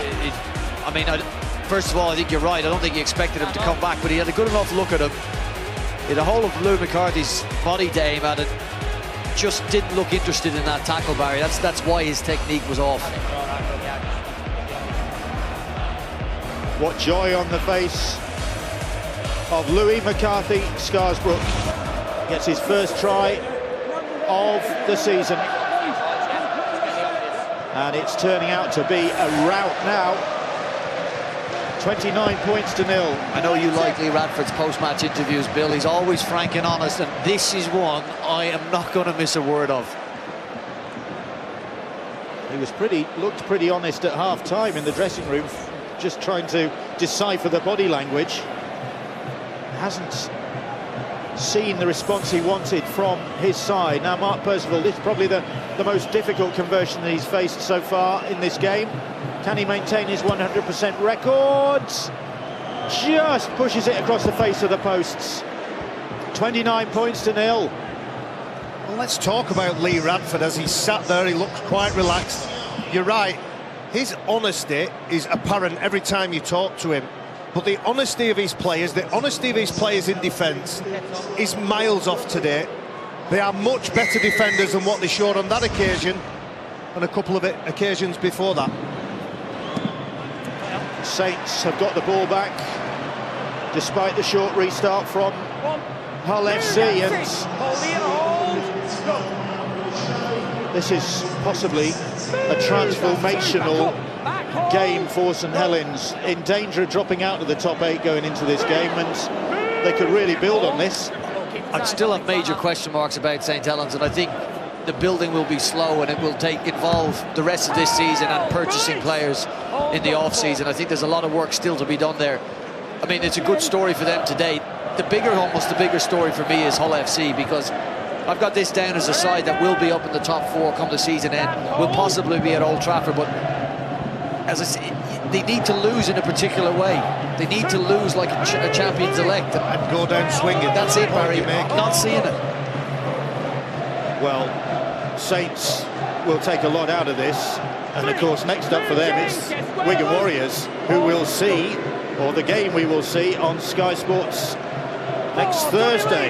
The derby doesn't get any better than that. Kelly. May is a marvellous month. Game after game after game. We've had 2 crackers so far. Not if you're a Hull FC fan, but you're right, the story is there, Brian. And for St Helens to turn up here with everything against them, stand tall, show resilience, show character, and let's face it, there's still a quarter of the match to go yet. And Hull have looked at a shadow of the team that we've seen this season. Really haven't got going in this game. Back up. Hold me. Hold for the foot. Go for. And here's Roby now. Matty Smith. Left. Move on. Hold me. Hold It's him. the 5th tackle. Hold him. And it's with Theo Farge. Farge hoists a cross-field kick. Up they go for it. Well claimed by Josh Griffin. Lots of bodies there, and he gets the penalty as well. Good work from Griffin. Claimed it and then tried to turn it into something. I just want to rewind a second there. Matty Smith takes the ball into contact, actually plays the ball. That doesn't happen unless his team are on the front foot. I know they're giving a penalty away now, but that's the confidence that Matty Smith is gaining through his team on the front foot, and players like Walmsley, Douglas, Zebtaya, a couple of tackles before, very physical in the dominance. Can Hull trouble the scorer today? Still a quarter of the game to go, and still tackles in this particular set for them. Albert Kelly's limping in back play. They're in possession with Jansen Turgit. Could be Rugby League's first Turkish international, Jansen Turgit. His father is of Turkish ancestry. He was telling me there is actually a Rugby League team in Turkey, but they got thrashed by Cyprus last time out. 10 metres out, Hull FC. Kelly's pass, oh, good defence from Saints again. On the last now, going for it. And Kelly is snuffled in the corner. We're getting to the stage where St Helens will be absolutely furious if they concede points in this game. Any points in this game. This is desperation defence, and it's the defence you need to build any sort of a season on. St Helens is showing plenty of it. I'm an admirer of Zebtaya. I've not seen that attitude from him. He chases hard. Albert Kelly ultimately loses the ball. But what he's trying to do is he's trying to do his job, and he's trying to give a 10 out of 10 performance this afternoon. Zebtaya signed during the season from Gold Coast with Joe Greenwood going the other way to Gold Coast. Very experienced. Zebtaya had an outstanding spell with the Catalan Dragons. There he is playing the ball. Catalan Dragons in action tomorrow, day 2. They kick day 2 off with their game against the Huddersfield Giants. Tomorrow 12:30 we're on Sky Sports Mix as we start that, the Dasher Magic Weekend. And still to come here, Wigan Warrington and their supporters beginning to make themselves heard. The ball claimed by Sneed. There's another good set of 6 there. St Helens, a good quality kick, almost regained the ball, regathered it from the kick chase also. What can they do in defence, and what have Hull FC got left in the tank? They don't want to be nilled, Hull. Move Alex back up. Hold. Go on. But Saints look in the mood to try and inflict that on them. Zebtaya there with the tackle. In the centre circle at St James's Park. It's been a ground for success this season for Newcastle United, of course, getting promotion, and Saints going to be successful on it. In game 2 of Magic Weekend, we've seen Wakefield already be successful against Widnes. 4 tackles gone. And Hull labouring their way forward. Sneed kicks across field, but nobody there, whereas once you'd have expected bodies to be coming onto it. It's Saints who are more alert, and it's Saints who are certainly alert. And here is Makinson. We spoke about his try-scoring prowess. This is it, is it? He's there! So nearly denied, but Makinson gets his 2nd try of this Super League season. There is no stopping Saints today. And Saints turning defence into attack there, and the fullback with a try to add to their tally. Well, if you watch 100 games, you will not see a better try than that from Tommy Makinson. Determination and skill and speed. You look at the end of this set, it's a kick and hold, really. From the minute he catches that ball, he's looking for space. I'm sure he's looking for somebody to pass to, but there's a couple of handoffs. At this point, he's thinking to himself, can I get there? Can I? Keeps his feet, keeps rolling, and slams the ball down. He had so much to do here. After he fought off Carlos Tuamavave, he was almost at a standstill. He's got to get himself back up and going again. Danny Houghton, have we seen him come up with important tackles? Thought he was going to reel him in, but no. Just watch his interaction with Carlos Tuamavave as he moves out to the left-hand side. Bit of footwork and a fend on Tuamavave, leaves him on the ground. Well, that's hard to get going again from that. Get going he does. outpaces any Hull FC cover defenders. Danny Houghton does get a hand on him, tries his very best, but Baconson is able to get up and get over. That is going to stay on Magic Weekend highlights for a long time to come. 150th Saints appearance this is for Tommy Makinson. What a way to mark it. And Mark Percival will surely be back on target with this one. He is 35 points to nil. Nobody saw this coming. Well, what a game, what a performance. And a great fullback that played for both teams, Steve Prescott and the Steve Prescott Foundation. They're having a function, they're having a weekend on the 1st of July, Preccy Fest. You want to get involved, if you want to buy some tickets and support the foundation, support the charity that gives back to rugby league, then get involved. But that man has scored one of the best tries I've ever seen. And it'll be one win apiece in the Steve Prescott Cup. All going down to the 3rd match this season. These two teams always play for that cup now, named in honour of the great man. I'll just pick you up on something, Bill. You said nobody saw this coming. We ran that online poll and 25% went with a St Helens win. So some people did see it coming, but polls, we don't employ any of them. Polls can be wrong, as we have seen. They're not those 25% in this instant. Hull having won 24-14 at Saints. Well, the tables turn well and truly at St James's Park,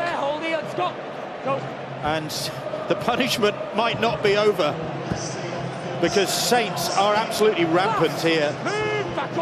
Wormsley, bags of energy from him. Little kick from Matty Smith takes a deflection, but it'll be Hull's head and feed. It is. And it's a pretty dejected looking Hull side. It is a deflection rather than a charge down, but Hull FC trying to get some energy back, trying to get their breath back really, and take stock of what's happened over the last 60 plus minutes. To use a Geordieism, they have been dunched well and truly. How do you spell that? Can't remember. D-U-N-S-H-E-D. It's a car sticker. Divin dunch us, we are Geordies.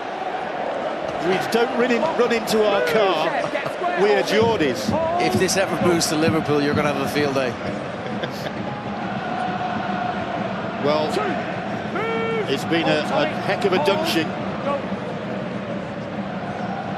And it's a pretty battered Hull FC team at the moment. Can they restore some pride? Well, that man will never give up. Danny Houghton, it was, well, we again, saw that in the chase typical back of him. Atkinson, yeah. Missed the tackle 52, he still gets back there, can't prevent the try. The rest of his teammates need to try and get something, anything out of this game. Washbrook tries the kick, comes up, and referee says it's bounced in Hull FC's favour. They've got another 6 to go. Sika Manu plays the ball. Here is Chris Green. He chased back valiantly as well. It's not bad work from a player who's normally prop. Kelly, Washbrook. Ball's fired out to Michaels, and Michaels is in touch. Just lost his footing there. It was asking a lot of the winger then. There were onrushing, sliding defenders. Always going to make it difficult. And Steve Michaels, watch this pass now. All the defenders.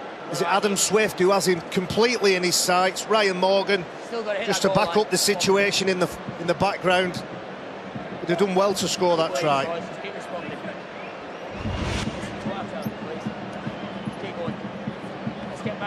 The Hull fans very, very quiet. Plenty of them in Newcastle. Built with stunned silence, isn't it? They travel in magnificent numbers. I know every time there's a Super League game, you bring so many fans, and these big occasions particularly, they do come in their thousands. There will be thousands upon thousands more watching this back in Hull as well, but I'm sure there's stunned silence as well in front of television screens back there, because 35-0, you have to look twice really. It's an incredible scoreline. And there's still 14 minutes on the clock, and it doesn't look as though Saints are going to turn the pressure down. They've had a lot of pain recently, and I saw an interview from John Wilkin. You could see how emotional, it's been affecting him and the rest of his teammates. The big players have stood up this afternoon. Here's Roby, right up the middle. 5, score, move! 20 metres out. Hold here, go.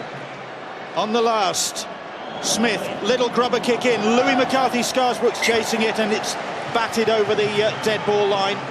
And Saints will get the ball back. They can't breathe at the minute, Hull FC. They can't breathe, they're being suffocated. Just, I think, one cloud on the horizon for Saints. News of John Wilkin from Angela.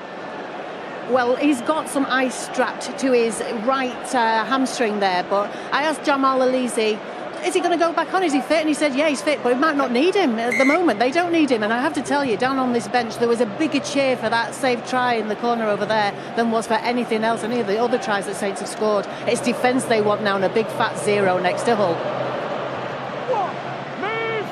Be careful. Here's Kyle Amor, Hold. who, with Wormsley, really set the ball rolling when they just built up a head of steam, those two. Wormsley in particular. And we're allowed to. It's worth mentioning. You're right, Bill, but they were allowed to. This Hull FC, on the outside, John Wells explained it, I think, brilliantly at half-time, how they were invited into the game by Hull. 4 good front rowers in this game this afternoon. Watson Taylor are good enough to play International Rugby League for England, in my opinion, but they've been outplayed by Amor and the impressive Wormsley, who still, I would imagine, thinks he might get an hat-trick out of this game. Yeah, they were invited in, and they certainly didn't spurn the invite. Here's Farge, Roby, little run around between the two of them. Roby tries a little chip kick ahead, and audacious from the hooker. And Hull can't get out of trouble. He'd have a claim for a penalty, James Roby, as he's kicked it through. He was pulled back. He could have had a better reward from it. Could have been a penalty. You see it here. Run around with... well, this is... You don't often see this from James Roby, but Albert Kelly's pulling him back, certainly preventing him from getting anywhere near the ball. Well, that kind of fight that James Roby is showing there, that's, for me, that typifies the game. He made a 30-metre break up in midfield in the last set of 6. And he's been good this afternoon, along with, again, I'm going to say, the big players, the important senior players. You spoke about those players hurting, Barry. I think it'll be on their minds as well that their performances this year cost the club legend his job. Kieran Cunningham has had to go because of what St Helens dished up on the field, and I think for some of the players on that field that played with Kieran Cunningham, that will still be in their memories and that will hurt them, and hopefully for St Helens fans inspire them to better things this year. Kyle Amor picks up that bobbling pass. And here comes Louis McCarthy-Scarsbrook, scenting a second perhaps, but this time the door slams in his face. Roby, Matty Smith, Theo Farge now, Farge on wide. And it is a try in the corner for Regan Grace. Or is it referee Robert Hicks is not convinced. He thinks there's a try, but he wants it confirmed by James Child, and he wants him to look at the grounding. Has the young Welsh international got this ball down? Yeah, I think it's just a matter of not being in position to see the ball going down rather than any real problem with it. And there we can see grounding's fine.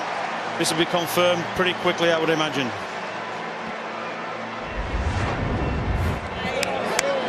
Regan Grace, 20 years of age, gets his 4th try of a great season for him. And it's just going, everything is going St Helens' way. Well, that's the 7th try they've scored this afternoon. A lovely shift, lots of bodies in motion. That's the pass from Theo Farge that just gives the edge to Ryan Morgan, who's good enough to release his winger. Lovely stuff. It's Percival, sorry, not Ryan Morgan. A left arm flick of the ball, and the young Welsh wizard is in 7th heaven. Brilliant by Percival. Absolutely right, Barry. Brilliant centre play. What you'd like to be standing outside of if you're a winger. Draws in the opposition and then just flicks it exactly where you need to do, and Regan Grace dotted the ball down nicely for his 4th of the season. They're developing a nice partnership, those two now, aren't they? He just held his chalk, stayed infield, had enough presence of mind once he got the ball to get it down before he was pushed out. Member of last year's unbeaten Saints Academy side, Regan Grace. And now Percival from wide on the touchline, and he tabs on 2 more points, and Justin Holbrook, I think he's trying to contain his glee. Well, Sean Long's putting his coat on. He's had enough. He's seen enough. That'll do you, lads. Well, Holbrook will be delighted to have a centreward strike. Mark Percival puzzling that he didn't get a run out in the Samoan match. I mean, moving Zach Hardacre, who's been brilliant at fullback, into the centres, I just think they missed a trick and not allowing Mark Percival show his wares and test himself in that other stage. But he's certainly showing today what he can do. 41 points to nil. Hull have had problems defensively during the course of this season, conceding 50 points back-to-back games in April. So they can drop off defensively. And that story gets brought up again, you're right, Bill. That now is no longer a blip. It's now something that may be a bit deeper in them. 5, move! 5th tackle for Saints. Now 30 metres out, Matty Smith goes to air, batted back and picked up by Chris Green. Chris Green found himself in the right place at the right time. Look at the energy, look at the body language on the Hull FC players now. Gathered round the ball, you could throw a blanket over them.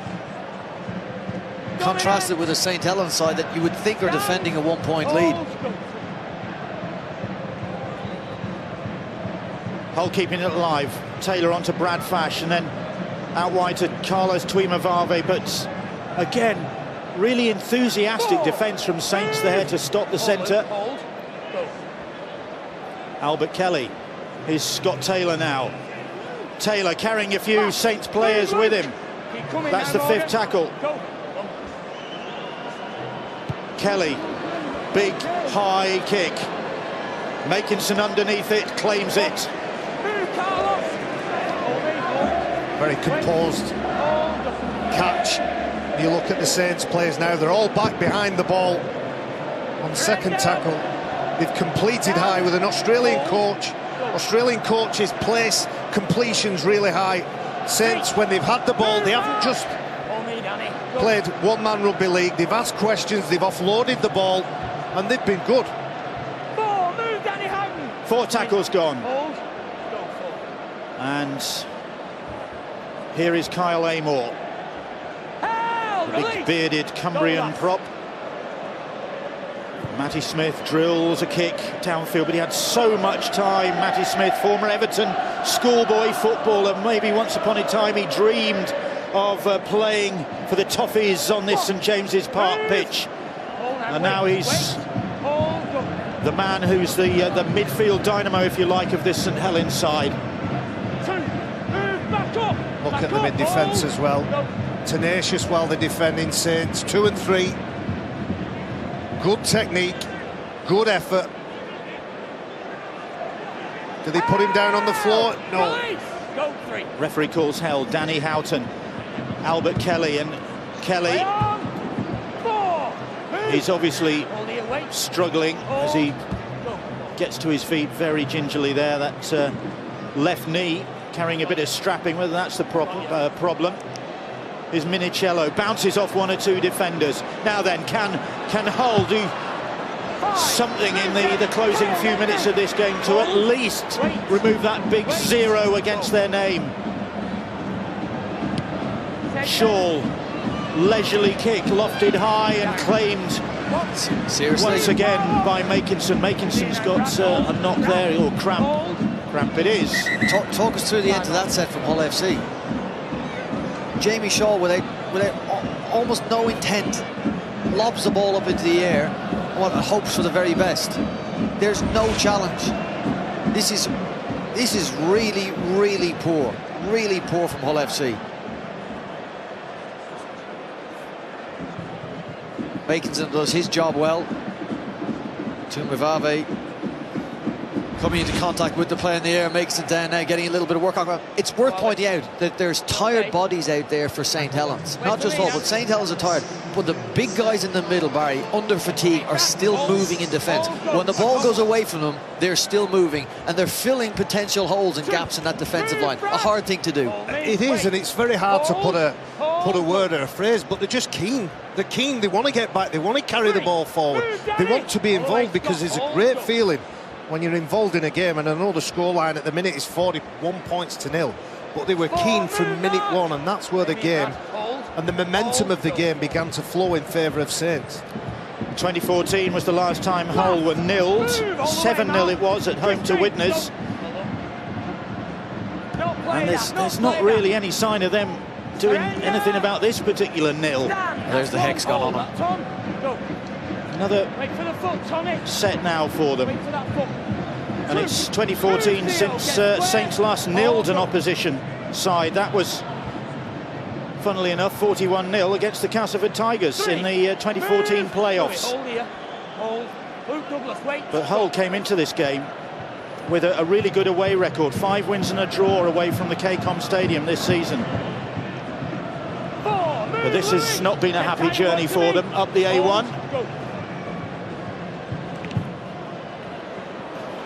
That ball comes loose, and Saints snap it up, and that enthusiasm again, typifying this Saints performance today. Willingness to work, even when they're defending. On that occasion, it was Morgan Knowles who made the contact, made the hit, and then he's first to pick the ball up as well.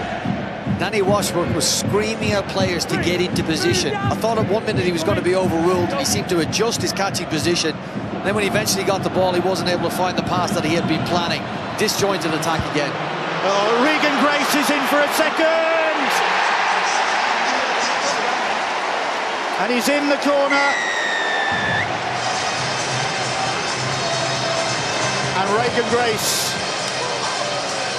with the pace to get round the tiring Hull cover, is that the try that sets the seal on this thumping win for St Helens.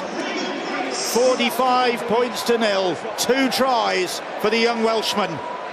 Well, you can see the 0 at the side of Hull FC. It's when they've had to defend that they've really been on the money, Saints. Morgan Knowles makes the tackle, makes the hit, collects the ball, and then with that possession, I'm going to really enjoy watching this kid develop. His footwork, in and out, backs his pace, backs his speed, scores in the corner, and it takes some confidence to be able to assess this situation, do the right thing at the right time. He's got the ball in the wrong hand, he maybe transfers the ball and hands the player off, but then there's a danger he might get put into touch. He keeps the ball in his right hand, rides the tackle, puts the ball down, and there is some dejected faces behind those sticks, some experienced players who'll know how to handle it and know how to deal with it, but it's time to dig in now.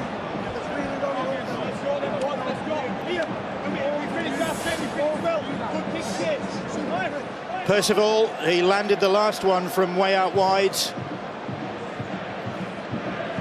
A couple of minutes to go. And this, a massive boost for the St Helens club. He misses with that one, but Hull FC 0, St Helens 45, and Justin Holbrook, newly arrived in the country, just taking over the reins at St Helens and witnessing a stunning performance from his side. He might think when he watched the video of the cup game that it were 2 different teams, 2 separate teams. They've been miles apart. And St Helens have had difficult periods within this game, but they've been able to ride it. They've been able to step up. And Justin Holbrook will look at these players, and eyebrows were raised when we turned up to the game. There was only one change in personnel from that cup game. You had a suspicion, you had a worry that players might lose their spot, might lose the chance to redeem themselves, but 16 of the 17 from last week have stepped up, and Lee Radford and his team have a bit of work to do yet.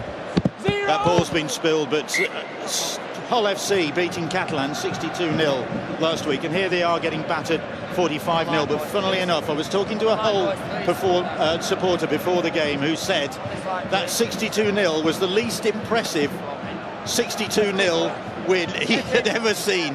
Well, good sides can win when they're not playing particularly well. The facts are that Hull FC this afternoon have been way below their own standards and the standards that they've set throughout 2017. But it's not about winning now on this stage today. It's an important game for them, but it's not going to win or lose them the championship. It's about them gaining and learning from those valuable experiences. And Saints, what a fillip this is ahead of their meeting with Wigan Warriors next Thursday. Game you can see on Sky Sports. Wigan to come after the conclusion of this. They take on the Warrington Wolves. The hooter sounds, and slightly jet-lagged new St Helens coach shakes hands with his new coaching assistants, and, well, slightly shell-shocked Hull FC coaching trio. Just wonder what has hit them, but sporting handshakes all round. 2 tries for that man, Regan Grace, and 2 tries for Alex Wormsley. I wonder, would he be in contention for the Man of the Match award? My word, there he is. There he is indeed. He is the man of the match. There's your Silver Salver. 2 tries, Alex. At one point, I thought the forwards were going to outscore the backs in this game. Yeah, it's not often they score many, so to get a couple tonight is really pleasing.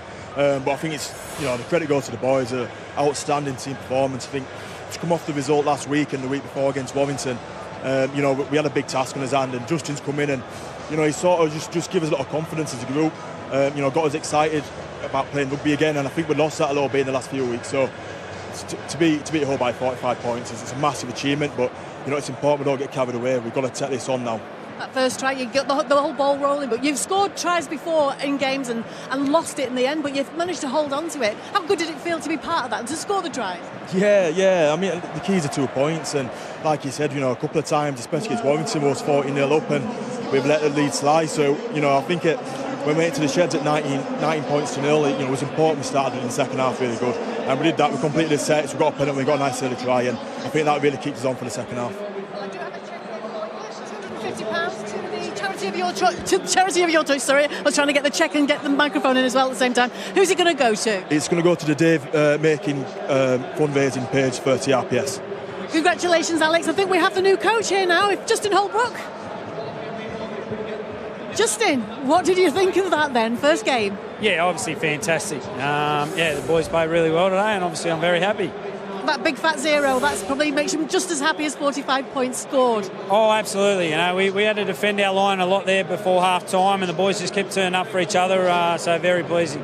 What was it about coming into this team at the last minute and being able to say, what can you say to them to bring that sort of performance out? Oh, yeah, it is hard. Obviously, only one day, so I can't claim much credit for it. They were hurting a lot from last week's game in Challenge Cup, so I just want to take the pressure off them. I could feel that they've been feeling the pressure to try and win and perform well, and they were trying too hard. So I just wanted them to relax and enjoy playing again, and they did that today. And to get your first win in a magic weekend, it couldn't be better, really, could it? What a great concept. Yeah, this is fantastic. Absolutely. Great crowd, and, really good. Well, welcome to Super League, and thanks very much for your time, and congratulations on the win. I think we have Lee Radford now. Lee, not a great game. Just sum up what you feel about that performance.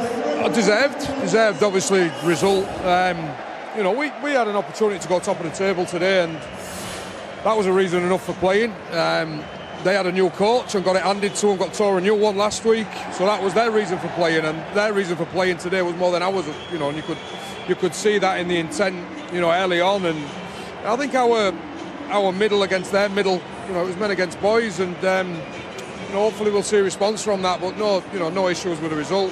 Very well deserved. Still a very good side, and was a little bit shocked of how they performed last week, and they got the response that they wanted. In terms of getting a new coach, it always happens, so you have to be prepared for that, don't you, that lift? I saw it 3 weeks ago when he was landing, and said he'd land in the Wednesday, they play us, and I do, back of my mind, it tells you it's an unwritten rule in sport. When a new coach comes in, you put a performance in, and they got 17 blokes out there. I think there was actually like 95% at the end of the game in terms of completion, and when you put that completion with conviction, you get it handed to us like we did today. Thanks for your time. Thanks for talking. Cheers. Ta. Yeah, brutally honest from Lee Radford, and his video review, I'm sure, will be scathing. John Wells, I left you at half-time. I'm going to come back to you in a second to get your thoughts on that. Here's just a recap, a reminder of the final scoreboard of St. Helens. 19-0 at half-time. What a performance. What an 80 minutes from a club under pressure. John Wells, when I left you at half-time, you said you couldn't see a way for Hull FC back into this game. You proved to be right. What impressed you most about St. Helens in this marvellous result for them? That they didn't trouble the scoreboard in terms of posting points, and that's a huge feather in the cap for St. Helens. They've been through the mire, haven't they, this season? Most unlike them, and particularly the last couple of weeks, some big scorelines against them. Game breaker, well, he's the man of the match. It's Alex Walmsley. I thought he had a huge impact on this game. Big meters going forward, a big influence too in defence. This was one of only 12 tackles in defence. I looked at that and thought I'd made a mistake, but it just reflects how little possession Hull FC had. And then 2 tries as well. 2 close range ones, but hugely significant tries. You get the feeling, Brian, that he was making a bit of a statement here, don't you? Having been one of a few players who travelled to the other side of the world and then didn't get the chance to show what they could do against Samoa. Well, I think he's answered any potential critics in the affirmative today. First try of the game, first try of the second half. A wonderful individual performance in amongst a fantastic and possibly, well, it has to be a season-changing team performance. We will see. Next out, they have Wigan. St. Helens, of course, in front of the Sky Sports cameras. We'll see what they get out of this result, apart from the very obvious 2 competition points. Hugely important competition points. Phil Clark in the Betfred Super League. I want to pick up on a point that Lee Radford made. He said, referencing the middle forwards, that it was men against boys at stages in that game, and that's quite a statement considering the Hull FC pack he has, but the likes of Alex Walmsley did play over the top of them. It is, and they have a problem this season that too many of the games they've had erratic efforts, either been brilliant or terrible, and they need to try and even that out and find something more consistent. They don't even need to be 10 out of 10, but 8 out of 10 will start to pick them up more wins, but they weren't great today, were they? And the point I was trying to make in commentary is that you sometimes have to lose like a champion or a champion's elect, and we saw none of that today. Well, if you do lose, I agree, you've got to develop good habits. You can sometimes lose matches but still play well and try hard. That was terrible, wasn't it, for them? St. Helens were very good though, and I thought in the first half Matthew Smith's kicking was brilliant. I mean, he missed 1 kick to touch, but other than that, the pressure he applied was superb. Do you take Bill Arthur's point that you now go back to those 2 defeats for Hull FC against Salford and against Leeds when they conceded over 50 points on consecutive weekends and say there's something more intrinsically wrong with Hull FC, that wasn't such a blip? I mean, to concede 45 points against the St. Helens side that were so low going into this game, it's staggering. Well, weren't they the lowest scoring team going into this weekend? They struggled to score points and tries in games. Yeah, we knew they could defend, the just attack was not there. Yeah. Yes, yeah. So, I mean, they did score some of the tries from kicks, and the try from Tommy Makinson would have to be a contender for try of the season. But you still have to question the fact that Hull didn't get enough players back to stop him. He beat 5 men and ran 95 metres to score that try. So it was going to... You're right, there is a problem there for Hull in that last season when they lost games, I didn't ever see them lose in that sort of manner with that magnitude of the gap between the winners and the losers. Tommy Makinson, a spectacular try. Alex Walmsley, 2 tries. Perhaps not spectacular, but his whole performance, capped by those 2 tries, was, as you say, worthy of an international cap. Well, I'd be surprised if some of the St. Helens fans didn't go home from here disappointed, Brian. Disappointed because their team can play that well. They had the ball 39 times and only made 2 mistakes with the ball, which is so different to what we've seen in the first half of the season. Now, what Alex Walmsley can make a dent in defences, and he obviously can defend as well, which is a question and accusation thrown at him at times in the past. But he is different and probably better than most of the front rowers at certain aspects of the game, and it showed it here today. He did what he does, he did it very well. The spectacular nature of the rugby league will never bore us, Phil Clark. Tommy Makinson, who I think has been brilliant returning the ball for St. Helens, put something extra on a kick return in today's game and scored, as you say, a try that will be remembered and shown many times. Well, I thought at this point, oh, he's blown it, he should have passed. But then the Rocky music started and he went again, didn't he? He got back up off the floor here at the very end to crash over the line. Then you think Danny Houghton's going to be the hero. You do then, don't you? But he bounces up again, and I think it was a deserved try. A fitting end, really, I suppose, at that point in the match. So what St. Helens had done, they played remarkably well. And all of a sudden, when they play like that, you think they possibly could be a contender again. Apart from learning that this season is as unpredictable as ever, what have you learned from Hull FC and St. Helens after that match today?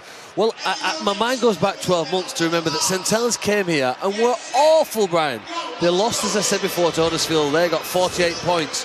But Huddersfield ended up in the middle eight, and St. Helens were that close to get to the grand final. Couple of tough decisions. Last year, they lost 18-10 to Warrington 7 days before the grand final. They were that close, weren't they?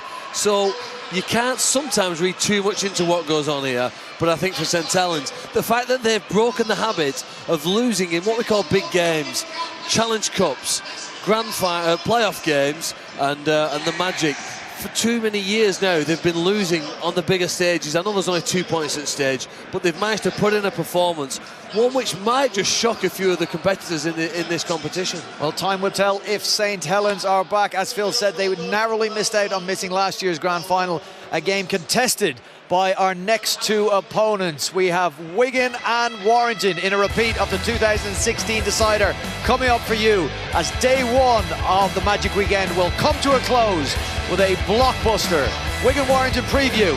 Just a short minute.